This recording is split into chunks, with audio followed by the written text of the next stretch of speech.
Hello everybody, I'm going to read you another poem. This poem is by Edward Lear, and it's from a book called Alice Through the Looking Glass. It follows on from Alice in Wonderland. I'm going to read you a little bit of the story before I get to the poem. So the story goes on, and Alice has met Tweedledee, and he says, "You like poetry?" "Yes, pretty well. Some poetry," Alice said doubtfully. "But would you mind telling me which road leads out of the wood?" "What shall I repeat to her?" said Tweedledum, looking round at Tweedledee with great solemn eyes and not noticing Alice's question. "The Walrus and the Carpenter is the longest," Tweedledum replied, giving his brother an affectionate hug. Tweedledee began instantly. The sun was shining. Here Alice interrupted him. "Is it very long?" she said, as politely as she could. "Would you please tell me first which road leads out of the wood?" Tweedledee smiled gently and began again. "The sun was shining on the sea, shining with all his might. He did his very best to make the billows smooth and bright, and this was odd because it was the middle of the night. The moon was shining sulkily, because she thought the sun had got no business to be there after the day was done. 'It's very rude of him,' she said, 'to come and spoil the fun.' The sea was wet as wet could be. The sands were dry as dry. You could not see the clouds because no cloud was in the sky. No birds were flying overhead. There were no birds to fly. The Walrus and the Carpenter were walking hand in hand.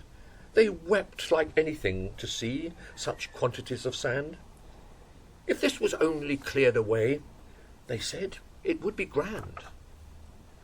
If 7 maids with 7 mops swept it for half a year, do you suppose, the Walrus said, that they could get it clear? I doubt it, said the Carpenter, and shed a bitter tear.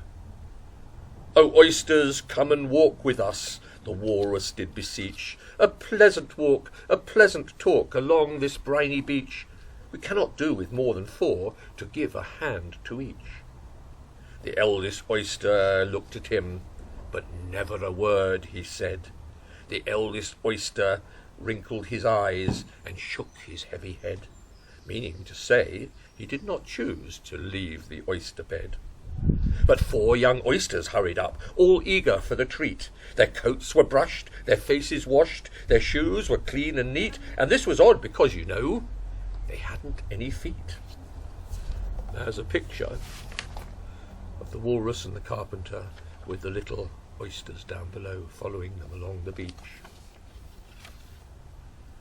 4 other oysters followed them, and yet another 4, and thick and fast they came, and more and more and more, all hopping through the frothy waves and scrambling to the shore. The Walrus and the Carpenter walked on a mile or so, and then they rested on a rock conveniently low, and all the little oysters stood and waited in a row. The time has come, the Walrus said, to talk of many things, of shoes and ships and sealing wax and cabbages and kings, and why the sea is boiling hot, and whether pigs have wings. "Oh, but wait a bit," the oysters cried, "before we have our chat, for some of us are out of breath, and all of us are fat." "No hurry," said the Carpenter, and they thanked him much for that. "A loaf of bread," the Walrus said, "is what we chiefly need. Pepper and vinegar besides are very good indeed. Now, if you're ready, oysters dear, we can begin to feed." "Oh, but not on us," the oysters cried, turning a little blue. "After such kindness that would be a dismal thing to do." "The night is fine," the Walrus said. "Do you admire the view?" "It was so kind of you to come, and you are very nice." The Carpenter said nothing but, "Cut us another slice. I wish you not quite so deaf. I've had to ask you twice."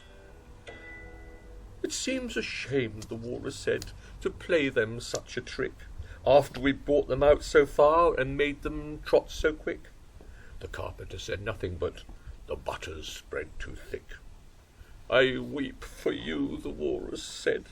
I deeply sympathise, and with sobs and tears he sorted out those of the largest size, holding his pocket-handkerchief before his streaming eyes. "Oh, oysters," said the carpenter, "you've had a pleasant run. Shall we be trotting home again?" But answer came there none, and this was scarcely odd, because they'd eaten every one. I hope you liked the poem. I shall read another one tomorrow. Thank you.